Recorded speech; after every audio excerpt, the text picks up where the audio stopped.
Hello friends, how are you? I hope you have been doing great. So friends, there are only 20 to 25 days are left for your preparation for the prelims examination. So it is going to be on 4th October 2020. It has been cleared now by the government.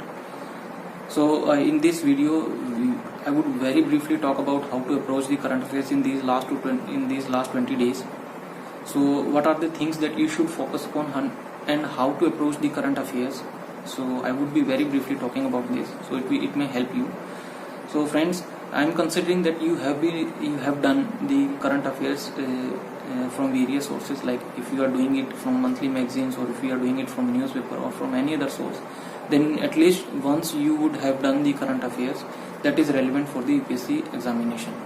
And there is no hard and fast rule for the current affairs for how much period you have to complete it, but roughly it is one year for the past 1 year or 1 to 1.5 years is relevant for the UPSC prelims examination. So I am considering that at least once you have done the current affairs by this time. And the second thing is, friends, if you have not done the current affairs for some period and still there is some portion left, then my advice is then do not panic.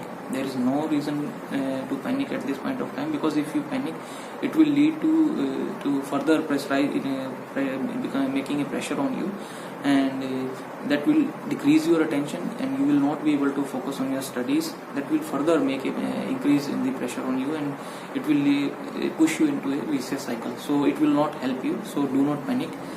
Be calm and composed, and be focused on your be attentive and focused on your studies. So I would be telling you that how to approach the current affairs in these last 20 days. So first thing, who have done at least once their current affairs, just revision is the key for them. Just revise daily. Some portion of the current affairs you should revise daily. Do not leave it for the last 7 days or 5 days, that in last week we will revise the current affairs. First do the static portion. So do not do that. It will not help you, because revision is the key for the current affairs. Otherwise there will be confusion in the examination, and the confusion will not help you. It will lead to ambiguity, and it may lead to that you mark the wrong answer in the end. So revision is the main key that will help you recalling the factual things in the examination. And for those people who have not done the current affairs, or some portion of the current affairs is still left and they are planning to do it, my advice for them, first thing is, do not panic. You can still do it. The second thing is, do not plan to do it in the last days, that you will be doing it in the last day and it will remain in your memory. So do not go with that plan. It will not work.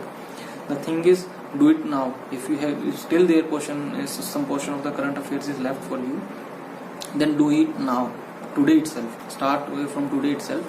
And how you can do it? First thing is, do not go for monthly magazines or anything like that. Go for the compilation. So suppose for last 3-4 months, or for the corona period, the current affairs for the corona period is left for those 3-4 months, then go for the compilation of those 3-4 months. You can easily get it from any website or from any market.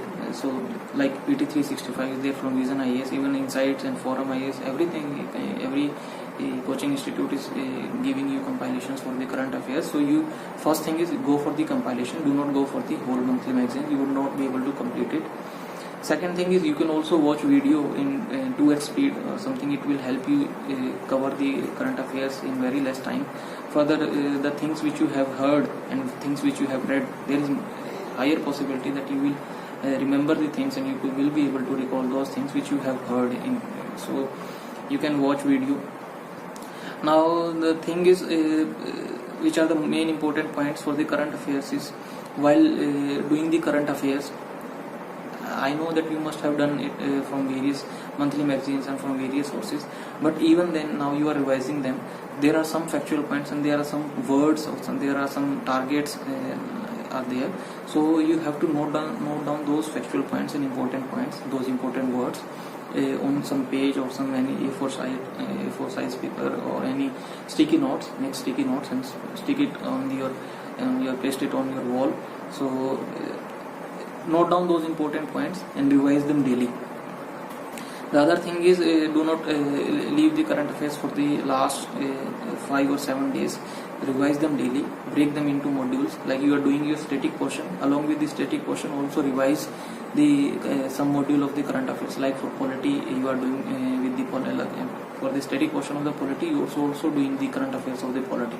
Similarly, while revising the environment syllabus, you are also revising the environment current affairs. Similarly, with geography, you are doing the geography current affairs. So it will help you to revise the current affairs daily, and it will also increase your recalling power in the examination, and it will help you to decrease the confusion. Actually, the main crux of the current affairs is that you have to revise it sufficiently so that there is no thread of confusion in the exam. Because if there is any confusion in the exam, then doing current affairs is of no use. Because in the end, you are even if you haven't read it, then in the end you are left with the same option, that you have to make a guess, and it may go wrong. So thing is that if you are doing current affairs, then do it, revise it daily, and do it very attentively, so that there is least amount of confusion, and you will be able to do it with certainty. So that will help you in the exam. I wish best of luck to you, and keep studying, and keep yourself away from distractions in these times, and all the best to you. Thank you.